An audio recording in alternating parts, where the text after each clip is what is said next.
ايوه يا عم فرج، الباب مش بيفتح. جه الصوت بيقطع بس عرفت اسمعه. زق واتعافى عليه كويس يا استاذ خالد.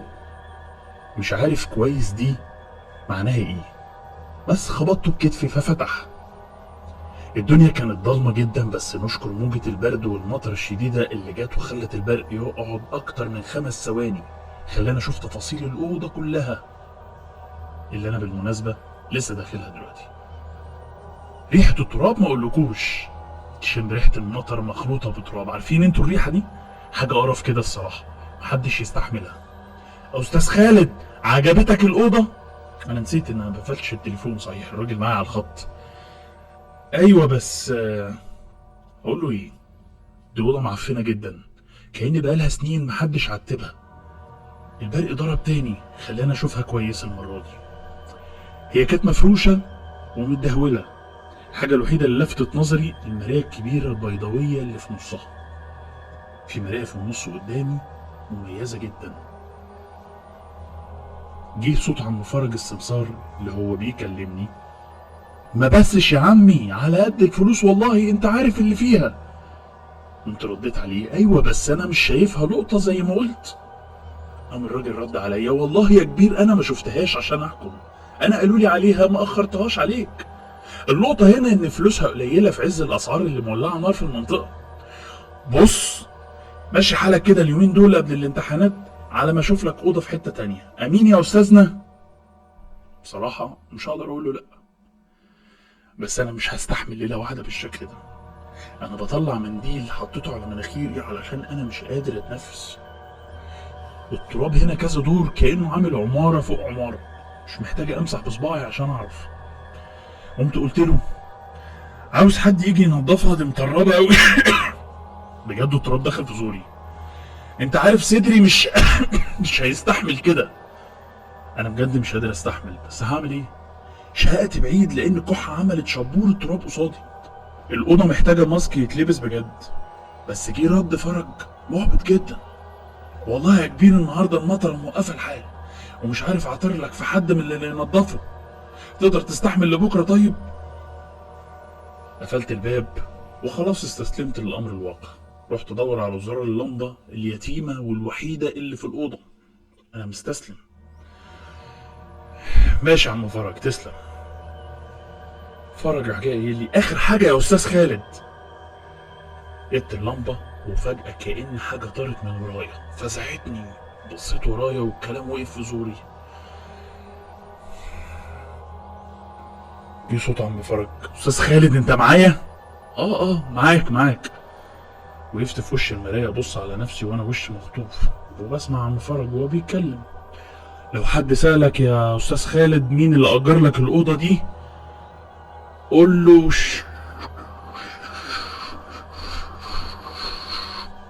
تشويش غير طبيعي، وكأني بسمع صوته بالشقلب، كأنه بيقول جمله معكوسه. شريط بيسف باين، مش عارف. قلت له ايوه يا عم فرج انت بتقول ايه؟ انا مش فاهم حاجه من اللي انت بتقوله. هو ده اللي ناقص، الشبكه تبقى ضاربه كمان في الاوضه، يعني لا هعرف اعمل اي بحث من النت ولا نيله. وطبعا الخط قطع والتليفون هنج. قلت له ريستارت، اتصلت بيه تاني وجالي رساله مسجله ان التليفون مقفول. ولكن برضو انا حسيت ان انا بسمع الرساله دي بالشقلوب. هو في ايه؟ انا حاسس ان كل حاجه صوتها مسفوف كده زي الشريط المعكوس. قفلت وبصيت حواليا مش عارف اعمل ايه. ملهاش حل تاني، خلاص الامتحانات على الابواب.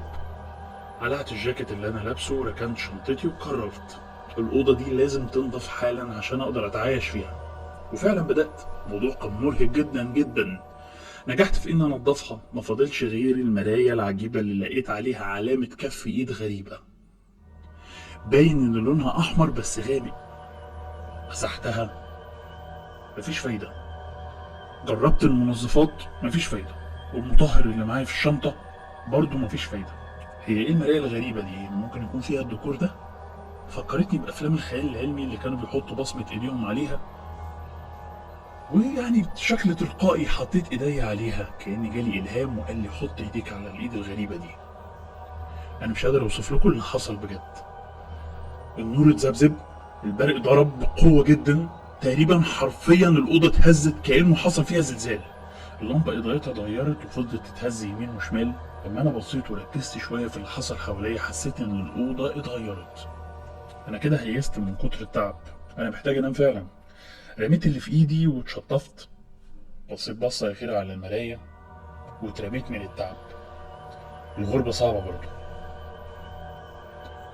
نفس الصوت اللي سمعته في الأول لما حسيت بحاجة بتطير سمعته تاني. قمت مفزوع، أكيد فار أو عرسة، ما هي أكيد الأوضة دي لما حاجة، ما هي معفنة.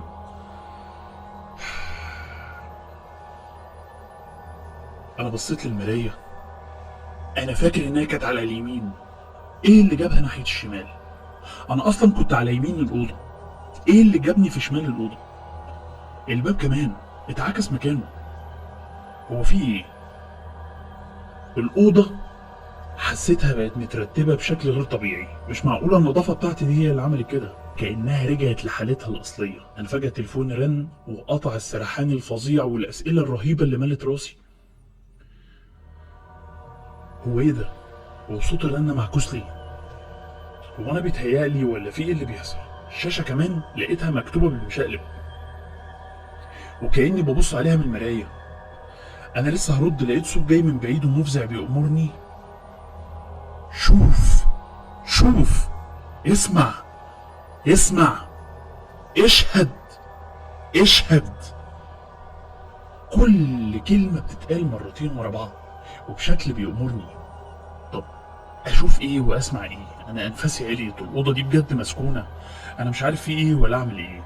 طب اشوف ايه؟ اكيد انا بحلم، معقولة حلم بالتفاصيل المتشافة والاحاسيس الغريبة دي؟ انا جيت ايده النور لقيت فيه اباجورات، مش اللمبة الوحيدة اللي كانت موجودة. الإضاءة بقت أقوى من الأول. أنا بجد حسيت إن الأوضة رجعت بالزمن سنين لورا. أنا لمحت الحاجة اللي بتطير بس المرة دي شفتها، حاجة كأنها عبارة عن وشاح أبيض، شكلها مصنوع من قماشة تقيلة.